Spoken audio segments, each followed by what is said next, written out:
हम कांग्रेस की बात करें तो कांग्रेस पार्टी को जो है वो हिंदू विरोधी कहा जाता है। आखिर हिंदू विरोधी कांग्रेस पार्टी को क्यों कहा जाता है, क्यों इस प्रकार के आरोप जो है कांग्रेस पार्टी पर लगते हैं? जो भारतीय जनता पार्टी ने कैंडिडेट बनाए हैं वो तो छुपते फिर रहे हैं कि भारतीय जनता पार्टी ने हमारे को कहाँ फंसा दिया। भारतीय जनता पार्टी वाले तो ये कह देंगे ये चांद सूरज भी 2014 के बाद निकले हैं। ये कोई बात है क्या? आपने भ्रष्टाचार की बात करी, एक भ्रष्टाचारी और अंदर कर रखा है उन्होंने, दिल्ली का सीएम अरविंद केजरीवाल। उसको लेकर क्या सोचा आपकी? देखिए, आप क्या कहना चाहते हो जिस प्रकार से सोशल मीडिया पर चल रहा है कि अरविंद केजरीवाल से भाजपा सरकार जो है डर गई है, इस बात में कितनी सच्चाई, क्या आपको लगता है? यहाँ पर आप देख रहे हैं आपकी खबर में आज बेहद ही खास मेहमान मौजूद हैं, दानक समाज से आते हैं, रतन कुमार जी। सर, बहुत बहुत स्वागत है आपका आपकी खबर में।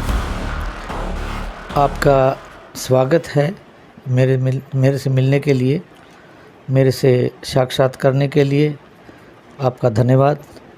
मैं रतन कुमार बड़गुजर कांग्रेस पार्टी का एक कार्यकर्ता हूं। मैंने 1 वर्ष पहले 4 अप्रैल को कांग्रेस पार्टी ज्वाइन की थी।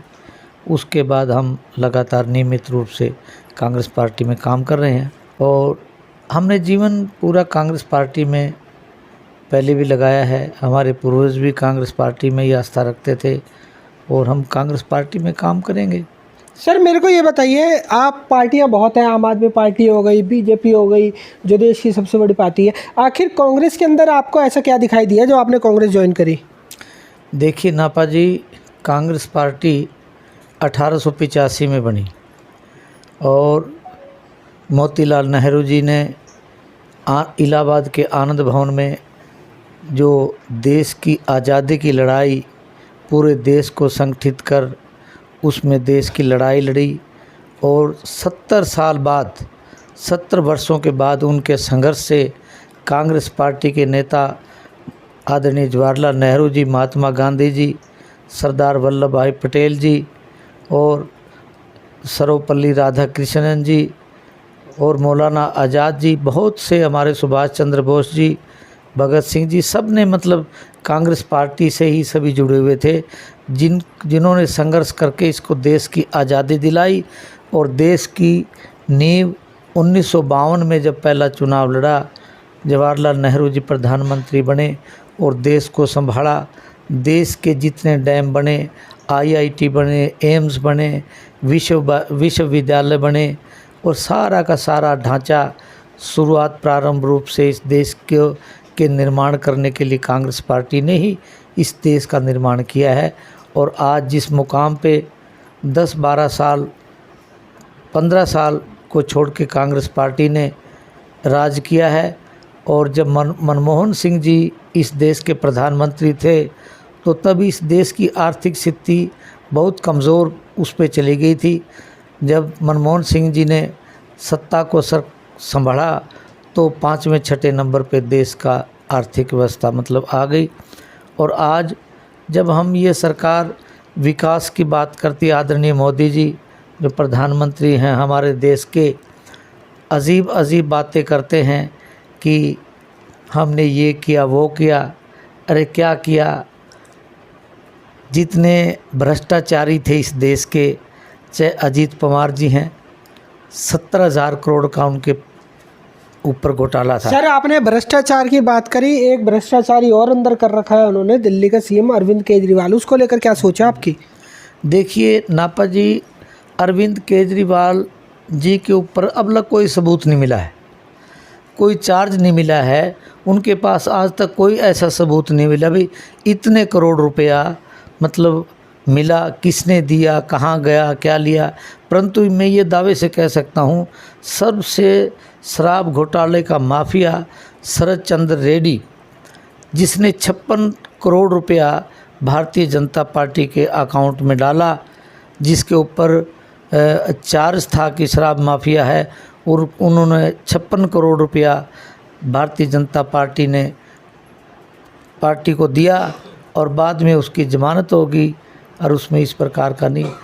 आदरणीय वो उसमें जब अरविंद केजरीवाल जी है, अरविंद केजरीवाल जी ने दिल्ली में बहुत बढ़िया काम किए हैं। हम इस प्रकार की सोच भी नहीं सकते कि केजरीवाल जी के ऊपर ये झूठा है। सिसोदिया जी पे कोई चार्ज नहीं, कोई सबूत नहीं हो पाया। अब कल के दिन में संजय जी ने जमानत मिली है संजय जी को, तो इस बात का जब उसको ये मिथ्या है, ये तो मतलब झूठे आरोप नहीं। तो बाबूजी आप क्या कहना चाहते हो जिस प्रकार से सोशल मीडिया पर चल रहा है कि अरविंद केजरीवाल से भाजपा सरकार जो है डर गई है, इस बात में कितनी सच्चाई, क्या आपको लगता है? देखिए सच्चाई इसमें बिल्कुल दुरुस्त बात कही जा रही है। जब इनसे ये डर रहे थे, जब 400 पार का भारतीय जनता पार्टी मोदी जी नारा लगा रहे हैं, और सत्यता ये है कि भारतीय जनता पार्टी 200 पार करने वाली नहीं है, और हर एक प्रकार के हथकंडे जिस पे अगर भाई भ्रष्टाचारी थे, अजीत पवार पे 70,000 करोड़ का चार्ज था, चिल्ला के भारतीय जनता पार्टी कहती थी कि 70,000, उन्होंने मिला लिया, उप मुख्यमंत्री बना लिया। विश्वा शर्मा थे जो असम के मुख्यमंत्री थे, उनको मिला लिया, और शुभेंदु अधिकारी थे, उन पे इतना मतलब चार्ज था, वो मिला लिया। अशोक चौहान है मतलब उसके ऊपर इतने चार्जेस थे सारे। अरे ये सारे तो मिलाओ और भाजपा चलाओ का मतलब सिस्टम कर रहे हैं। तो भ्रष्टाचार की बात तो भारतीय जनता पार्टी तो कम से कम नहीं कह सकती। चलिए बाबूजी, मैं एक सवाल और लेना चाहूँगा। अगर हम कांग्रेस की बात करें तो कांग्रेस पार्टी को जो है वो हिंदू विरोधी कहा जाता है। आखिर हिंदू विरोधी कांग्रेस पार्टी को क्यों कहा जाता है? क्यों इस प्रकार के आरोप जो है कांग्रेस पार्टी पर लगते हैं? देखिए, भारतीय जनता पार्टी का तो एक मिशन बन चुका है। हिंदू जब इन्होंने वोट लेने होते हैं, केवल हिंदू मुसलमान की बात करते हैं, अपनी अचीवमेंट को नहीं कहते हैं, अपनी उपलब्धि। अरे 10 साल भारतीय जनता पार्टी ने राज किया है तो अपनी उपलब्धियों को गाए। कांग्रेस पार्टी ने तो देश का निर्माण किया है, तो गाय का, गीता का, अरे इसकी नींव रखने वाली कांग्रेस पार्टी है, देश को बनाने वाली कांग्रेस पार्टी है। और बड़े बड़े नेता मतलब खुद जवाहरलाल नेहरू जी तो ब्राह्मण थे, नेहरू जी, और इसी परिवार से राहुल जी आते हैं, प्रियंका आते हैं, इसी प्रकार की हिंदू बात थी। परंतु ये सही है कि कांग्रेस पार्टी जाति पाति की राजनीति नहीं करती, और इन्होंने तो केवल सामाजिक भावना को भड़का के हिंदू मुसलमान करके इसी प्रकार का वोट मतलब लेने का इन्होंने, परंतु अब चलने वाला नहीं है। अच्छा ये बताइए, जिस प्रकार से राम मंदिर का जो निर्माण हुआ है उससे अगर हम बात करें, भाजपा का ग्राफ काफ़ी बड़ा है। आखिर वो मसला कांग्रेस क्यों नहीं सुलझा पाई जिस प्रकार से राम मंदिर का जो निर्माण हुआ है? अब देखिए, राम मंदिर का से ग्राफ बढ़ा है, इस प्रकार की कोई उनको मतलब लाभ भारतीय जनता पार्टी को मिलने वाला नहीं है, क्योंकि राम को मानने वाले लोग तो सबसे ज़्यादा हम लोग हैं। भारतीय जनता पार्टी तो राम के नाम से अपनी दुकान खोल रखी उन्होंने, तो राम को मानने वाले हम लोग हैं, गाय को मानने वाले हम लोग हैं, गीता को मानने वाले हम लोग हैं। ये राम मंदिर से राम मंदिर को बनाने, राम में तो सबकी सारे भारतवर्ष की आस्था है। ये भारतीय जनता पार्टी वाले तो ये कह देंगे ये चांद सूरज भी 2014 के बाद निकले, ये कोई बात है क्या? भारतीय जनता पार्टी उस बात का जवाब क्यों नहीं देती? जब राहुल जी कहने लगे 20,000 करोड़ तुम्हारे खाते में आया है, उसका क्या है?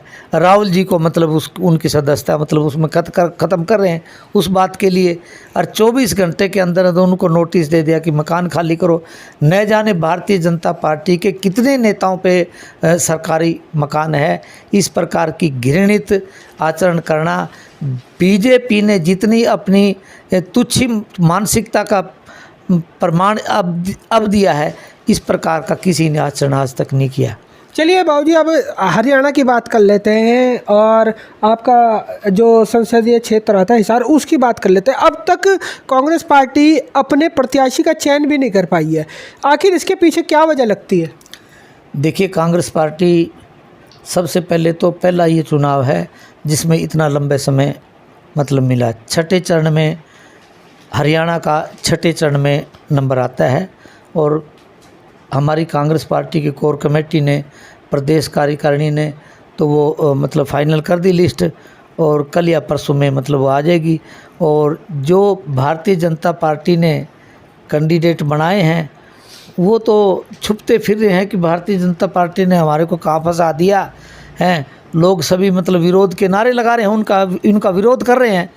चाहे सिरसा का हो, चाहे भिवानी का धर्मवीर का हो, चाहे यहाँ के रणजीत सिंह हैं।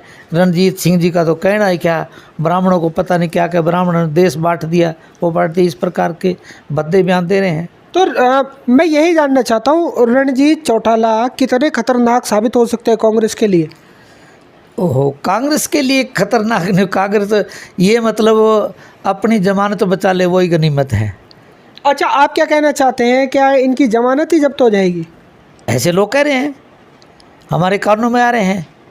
कारण क्या मानते हैं, इसका कारण क्या मानते हैं? जो आप बोल रहे हैं बिजली मंत्री रहे हैं, उनकी जमानत जब्त हो जाएगी, इतनी बड़ी बात आप कह रहे हैं। उसमें नापा जी ये कह रहे हैं, भारतीय जनता पार्टी ने जितने वायदे किए थे, इस देश प्रदेश में 2 लाख नौकरियों के पद खाली पड़े हैं, नहीं भरे गए। प्रदेश में जब कांग्रेस पार्टी ने सत्ता को छोड़ा, 53,000 करोड़ का कर्ज इनके सिर पे था। आज 3.5 लाख करोड़ का कर्ज मतलब प्रदेश के ऊपर है।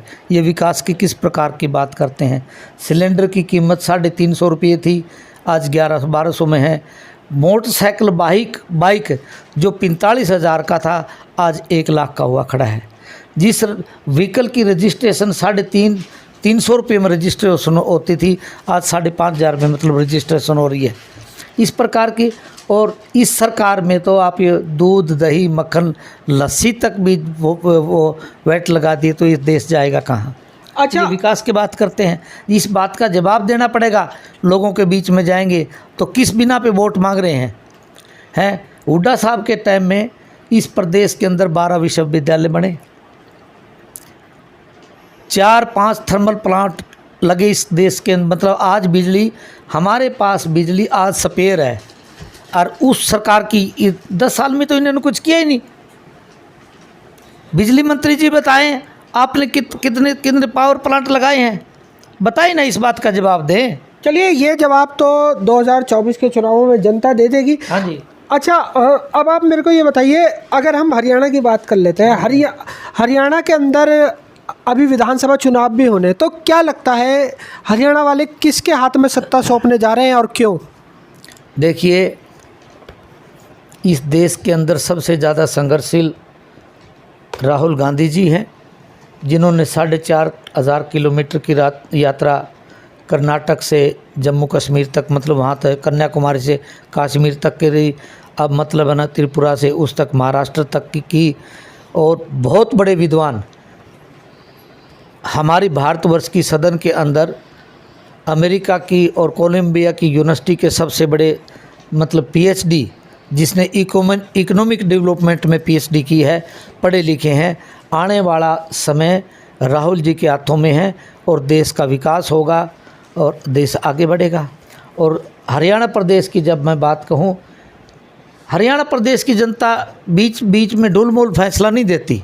पीछे भारतीय जनता पार्टी की 10 सीटें इन्होंने दी है। इस बार भारतीय जनता पार्टी की बारी नहीं, कांग्रेस पार्टी की 10 सीटें कांग्रेस पार्टी को मिलने वाली हैं। चलिए, ये तो लोकसभा चुनावों की बात थी। मैं आने वाले विधानसभा चुनावों को लेकर पूछ रहा था, आखिर जनता का क्या मूड लगता है आपको? देखिए, आज का जो माहौल है, आज की डेट में कांग्रेस पार्टी 55 और 60 सीटों पे असेंबली पे मतलब अपनी लीडिंग बनाई हुई है और पूर्ण बहुमत से आने वाले समय में पूर्ण बहुमत से कांग्रेस पार्टी सरकार बनाएगी।